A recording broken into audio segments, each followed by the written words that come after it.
up, everybody? We back with On the Radar, and this is kind of cool, man, because I've never had like an official like just DJ on the show before, which is weird. You know what I'm saying? I got my girl, DJ Miss Milan here. Welcome to the show. What's up? Thank you for coming by today. Like, this is really dope. I've been seeing you like everywhere. You know what I'm saying? Like, I've been seeing you at Powerhouse, at Rolling Loud, and I've never gotten to like stop and chop it up with you because you always on the run and shit like that. Yeah. So it's dope that that I get to like make this connection. We get to chop it up for a little bit. I'm super excited. This is dope. Well, and you've been moving out here. You know what I'm saying? Like, I feel like like I said, you're like everywhere in New York now. So tell me a little bit about I guess how you started DJing, how you got into all this. Well, I just love music and definitely wanted to create a lane for myself in that, industry per se. So I just was like, yo, let me do something different. I can't rap or sing, so I gotta do something that's still, yeah, of course, part of music in a sense. But I always thought like DJing was always dope.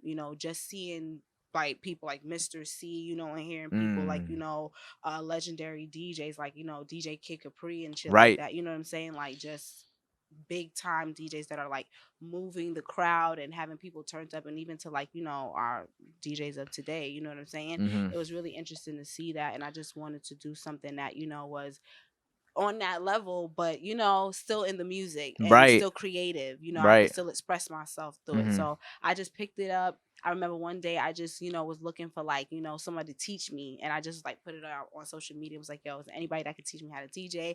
I linked up with like, 2 people that taught me how to DJ. Nice. And from there, I just like took it, to where you are now. Yeah, like literally like from the gutter to where I am right now. Like literally like equipment bought it from a pawn shop on some like, so you did some real like OG shit. You didn't even go to the Guitar Center. You went to the pawn shop to buy your equipment. That's dope. I was still on a budget, so equipment, how it is. Technology equipment is super expensive, so it's like, I gotta get the right, the right setup for my beginner setup at least. And I was on some like, I want to use turntables. You know what I'm saying? I want to have like, the official brick. You know what I'm saying? Like, I want to be that DJ. I love your little ad libs. Amazing. So I definitely went to like a pawn shop that was like up the street from my house. Wow. And I literally like put on, because I was bartending at the time, so I like put all my tip money. Like, yo, I need this. I would go back every week. They had me on like a payment plan to like get the equipment. And when I finally cashed out, I was like so excited. When you finally paid, that's like paying off those student loans. It's like, I'm free, baby. I get to do what I want to do now. Still not getting my money, but still, you know what I'm saying? Still, it was super lit. So how long have you been DJing for, like officially? Officially 4 years. Amazing. 4 years. Wow. Yeah. 4 years, like, and look how much you've accomplished. I know. What's crazy is like, it's still early, it's still like in the game. When I talk to other DJs, they're like 20 years and 30 years. I'm like, damn, even just hitting a 10-year, 5-year mark is super impressive. So the fact that I'm like here 4 years, it feels like a long time just because the grind and having to get to where you have to get to, but it's still like a little, still a baby. You know what I'm saying? I'm probably like a good 4-month baby right now. Really? You think so? Yeah, because it's just still so much to learn. Like, even, I visited a homie of mine, and he just was still teaching me some stuff that I'm just like, damn. Like, and he even told me, like, there's things that you still are going to be learning even after 10 years. Like, I didn't know, especially when technology is constantly changing and coming out. So it's like different things every day, something new to learn every day. So. And how long have you been DJ? Saweetie's the only DJ that you've been DJing with, or are the only artist you've been DJing with? Officially, like as far as like her stats and platform, like she's like my biggest artist that I've DJed. So how long have you been her tour DJ for? Tour DJ is about to be a year right now. Wow. Officially a year. Wow. So how did that whole connection kind of come about? It was a crazy because that coast to coast shit is like, you know what I'm saying? Like, that's I'm a New Yorker, like born and raised. Yeah, so you know what I'm saying? So I need to know how, like, I know how did like you go from, doing your New York shit to kind of like, now it's like you're primarily dealing with West Coast music. Yeah, which is dope, because you know what is, even before I even was traveling, I always loved West Coast music. I always was listening to Snoop Dogg. You know what I'm saying? Like, I always loved just and then the energy, your YGs now. You know what I'm saying? Like, definitely West Coast vibes, but that came about from my homegirl DJ Olivia Doe, who's another dope DJ as well. And just the camaraderie of just women empowering each other. You know what I'm saying? In this game, you know, people are very like snaky and want to keep all the spotlight to themselves. And it's like, it's enough light and money for everybody out here. You know That's a what I'm fact. saying? You gotta say that shit louder. You know what I'm saying? Like, we can all eat. The table is big enough. And if it's not, we just gonna keep building on it. You know what I'm saying? But other than that, like, she just linked us up. I did an event for a Brooklyn Envision Festival, which was like the very first time we even linked up, like on the spot. Hey, this is the music, this is the set, this is the cue points, this is when I need you to come in, come out. This is what, and I had to get it all in that time frame. She just threw everything at you. She said, "Here you go, figure it out." It was literally like one of those situations because she couldn't do it, so she just passed the baton on to me, type of thing. And I just was like, this was super, super, super challenging being on that platform because that was something that was like one of my first festivals to even be at. So just doing that, and it was a large crowd too, you know what I'm saying? And then having to deal with the technical aspects and having to get the set right. But I mean, we've been rocking with each other for this long, so I guess. And that's amazing. You're doing like all, and she's at like every Rolling Loud now too. Yeah. All the Rolling Louds. We just did New York, which was New York was super, amazing, like, man. energy. I swear, if I could put that in a bottle and sell it for like $2 in a corner store, I would. Like, because I remember I was actually because like in between doing some interviews at the New York Rolling Loud, there'll be some free time where I would get to go, and like right there, it just happened that like Saweetie stage was right next to the interview tent. So I was able to go out in VIP and watch that show, and she.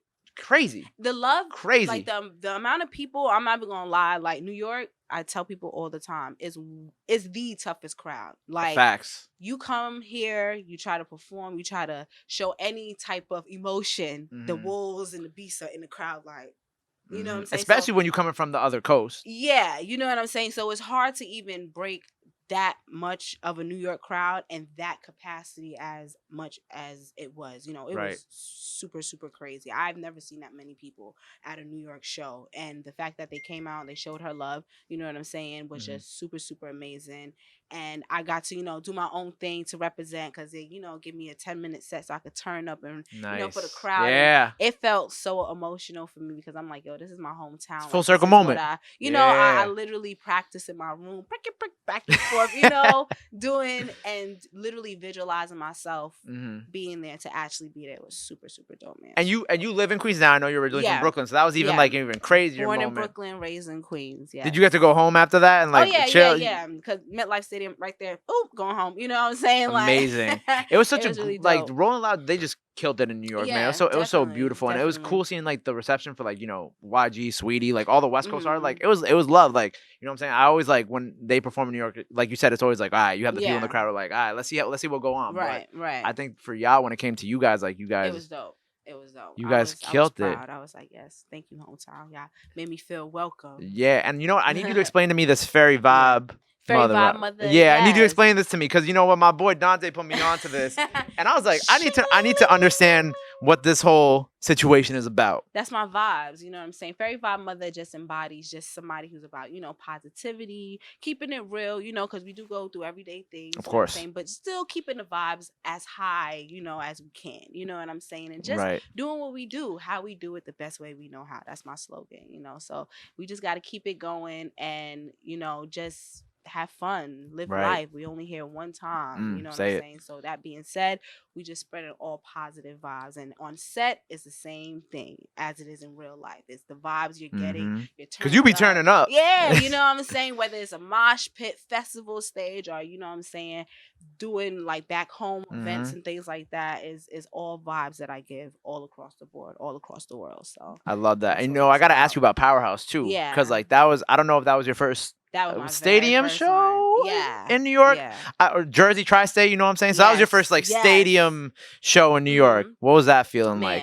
Still to this day, honestly, like there's certain performances that I look back whenever I feel a little down moment, like, oh, I feel like a loser today. And I'd be like, no, I'm not. I did Powerhouse. This is amazing. Like you're like, look at you. You're like, you see this crowd? No, because y'all were like middle slot. Yeah, you know what I'm saying? It was honestly speaking one of the most amazing times that I actually had, just being a DJ, manifesting that I was gonna do something like this, not knowing the capacity of it, but it came, to like Yeah. that level. Being with Saweetie and the reception that the New York crowd welcomed her, and on top of that, being able to do my own thing in the beginning.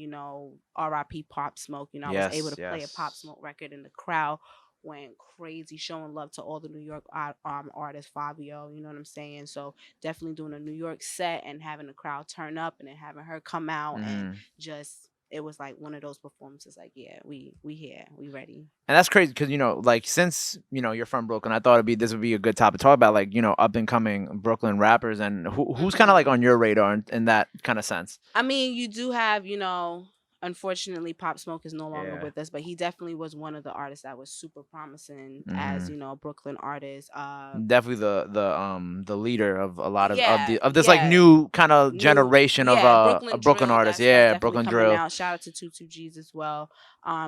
Fabio, like you said, Sleepy. Chef G. Yep. Chef G is a whole lot of artists that are moving in the Brooklyn scene and the New York scene in general. You know what I'm saying? And they're young, hungry, and ready to go. And that's super important. And I think, just me, even as a DJ, I've always told myself to be the one for the culture. Right. You know what I'm saying? Don't force it, but just be the one for the culture. Support who you really do support. And I've always support like a lot of upcoming artists, from New York and just in general. That's always been my thing that I always want to incorporate with just DJing, not only for a celebrity artist, but just for, the indie up and coming artists. Of course. You know what I'm saying? Shout out to the homie Deli. Oh yeah, Deli, my guy. Yeah, I think I was Deli's first interview. Oh, that's dope. You know what I'm saying? Yeah. Like, but those are important, pivotal moments in that we all know each other and shit like that. Yeah, exactly. We gotta network and build with each other. Yeah, so. Shout out. I had my guy Stash here the other day. Stash is another one. That's my guy. Oh yeah, me and Stash was talking about you. Yeah. I told Stash I was gonna talk to you about him. Yeah, Stash, super. My boy's Gangtivity. He's Stash is one like Stash is I my want guy. Everybody to like wake up and really watch Stash. Like he's definitely next. So. We have this conversation about the new New York, and I'm sure you're hip to the movement too a little bit. Yeah. You know what I'm saying? Stash, Gangtivity, Deli. Zero McKenzie is my guy. I had him up here the other day. He dropped a dope freestyle for me. Fergie Baby. I don't know if you know. Do you know Fergie Baby? I haven't heard Fergie Baby's dope. Yeah. Who else? Lexi, amazing singer. Lexi, yes. So definitely. It's amazing being able to, and now finally getting to connect with like some other sides of this movement of all of us, young people coming up. Yeah, right. That it's like really cool to see, like, how you just brought up Stash, and I was like, oh shit, I said I would talk to you about Stash. So it's nice to see like different sides of the coin being able to like help artists out and help each other out and kind of move the needle a little bit. It's important, especially like I said, my platform and what I do is the same hand as the rappers, what I'm saying, as the artists. We all go hand in hand, so we all have to help each other.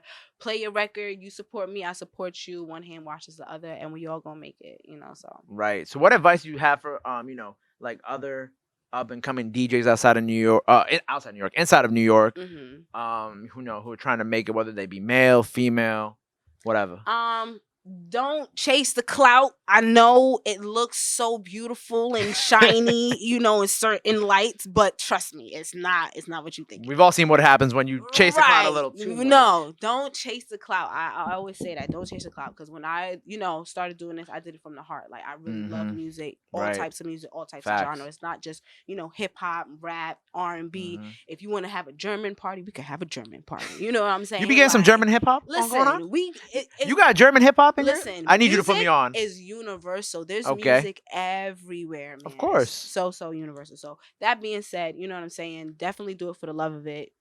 Know your stuff. You know what I'm saying? Don't come up here acting cocky like you know what you're doing and you sound crazy. We heard a lot of. I don't know if you ever been in a. We can talk about that. Let's turn off the camera, and then I'll give my opinion on the people that I've talked to who've been like a little too cocky with their shit. Okay, but you know what I'm saying. But definitely know your stuff and just have fun. You know what I'm saying? This is what it's about. It's expressing yourself.